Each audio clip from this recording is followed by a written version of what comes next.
दोस्तों आज का ये वीडियो ना बहुत ध्यान से देखना और देखने से ज़्यादा इसको समझना, क्योंकि बहुत सारी बातें शायद कंट्रोवर्शियल हो सकती है। धुरंधर द रिवेंज जो कि भाई सिनेमाघर में तबाही ला रही है, लेकिन इसके साथ ही बहुत ज़्यादा हो रही है कंट्रोवर्सी इसके प्रोपेगेंडा को लेकर।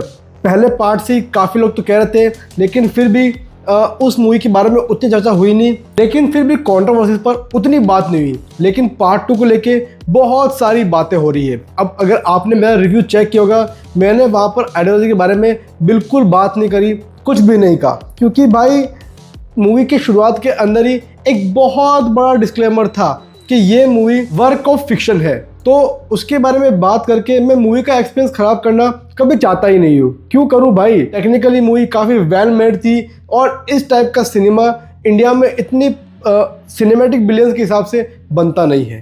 तो मैं नहीं चाह रहा था कि एक्सपीरियंस ख़राब हो। अब चूंकि इस वीडियो का टाइटल ही इस बारे में है, तो मैंने सोचा कि चलो भाई इसके बारे में बात करते हैं और आपको कुछ इन्फो देने की कोशिश करते हैं। समझो नहीं समझो वो सब आपके ऊपर है, मेरा इसमें कोई रोल नहीं है। देखिए दोस्तों, इंडिया के अंदर गवर्नमेंट को सपोर्ट करने वाली या फिर प्रोपेगेंडा क्रिएट करने वाली मूवीज़ पहले भी आई है, नो डाउट इन दैट। लेकिन दिक्कत क्या है ना, दिक्कत ये कि उस टाइम लोगों का वो पॉलिटिकल पॉइंट ऑफ व्यू होता नहीं था। मतलब वो सोचते नहीं थे, वो जाते थे सिर्फ और सिर्फ मूवी एंजॉय करने के लिए। आप देखिए मिशन कश्मीर, यार आतंकवादी भूमरों पर डांस कर रहा है और हम नाच रहे हैं। इवन कई सारे स्कूल के कल्चर प्रोग्राम्स के अंदर भी हमने इन गानों पे अपने पैर थिरकाए हैं। और सिर्फ यही नहीं, फना, शिकारा, हैदर, एजेंट विनोद, ये कुछ ऐसी मूवीज थे जिनके अंदर प्रोपेगेंडा था। और वायरस का स्पाई यूनिवर्स तो किस किस की चाट के लाल हुआ है आपको मालूम है। अब धुरंधर के फर्स्ट पार्ट के अंदर रियल कैरेक्टर के साथ जो जर्नी देखने को मिली ना, वो एक्यूरेट थी, उसमें कोई कमी कुछ पेशी नहीं थी। सेकंड पार्ट के स्टार्ट के अंदर एक डिस्क्लेमर था कि भाई आर्ट ऑफ फिक्शन है, तो उसके अंदर भी चीज़ें कुछ दिक्कत वाली नहीं थी। जहाँ पर चीज़ें सब कुछ चल रही थी, कोई दिक्कत नहीं थी। पर जहाँ पर ये लोग रियल नाम के साथ रियल फुटेज दिखा देना, भाई डावाडोल चीज़ें वहीं पर होती है। क्यों? क्योंकि फिर उन चीज़ों को देखकर जो जनरल ऑडियंस है उन्हें लगता है कि भाई जो दिखाया गया है ना वही सत्य है।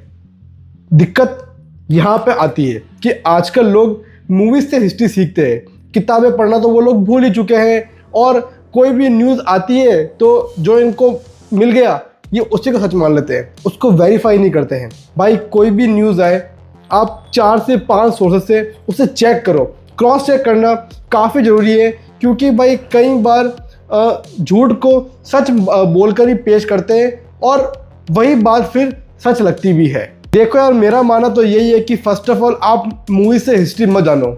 अगर आपको हिस्ट्री जाननी है तो किताबें पढ़ो, क्योंकि वो एक्यूरेट सोर्स है, मूवीज़ नहीं है। जोधा अकबर नाम की एक मूवी आई थी, क्या उसमें हिस्ट्री एक्यूरेट थी? नहीं थी।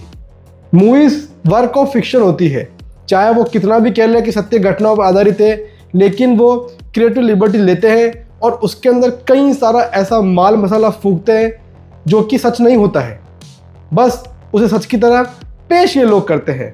और ये डिफरेंट लोग अभी तक समझ पाते नहीं है और जो दिख रहा है वो सच मान लेते हैं। ऐसे में दोस्तों जो फिल्म मेकर है उनकी भी एक जिम्मेदारी बनती है, और वो ये है कि अगर आप वर्क ऑफ फिक्शन कह रहे हो ना, तो उसके अंदर कोई भी रियल फुटेज, कोई भी रियल नेम ऐसा कुछ यूज़ ना करें। और अगर आप कहते हो कि हमारी जो मूवी है वो रियल इंसिडेंट से इंस्पायर्ड है, तो उसके अंदर वर्क ऑफ फिक्शन ना हो, जो जैसा हुआ है वैसा ये लोग पेश कर दे।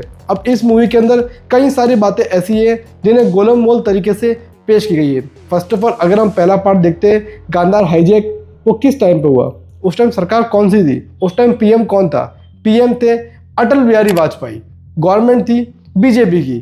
तो ये चीज़ तो कहीं मेंशन हुई नहीं है। इसके अलावा अतीक अहमद वाला एंगल जो लेके आए हैं, भाई अतीक अहमद बना 2023 में और मेजर इकबाल 2011 में, तो कौन सा टाइम ट्रेवल किया गया ये तो मेकर्स ही जानते हैं। मूवी के अंदर दिखाया गया कि भाई जो नोटबंदी की गई है वो एक मास्टर स्ट्रोक था, जिसके कारण से फेक करेंसी को इंडिया में आने से रोका जाए।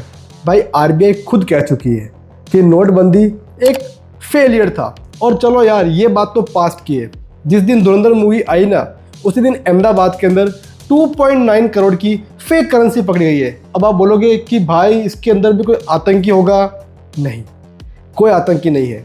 तुम नाम सुनोगे ना, तुमको शौक लगेगा, क्योंकि वो नाम है प्रदीप गुरुजी, जो कि सत्यम योग फाउंडेशन चलाते हैं। अब आपको लगेगा कि ये कोई छोटे मोटे स्पिरिचुअल गुरु है ना, क्योंकि ये महानुभाव योगी जी से भी मिले हुए हैं। तो इस बंदे की पहुंच कहाँ तक होगी आपको मालूम है।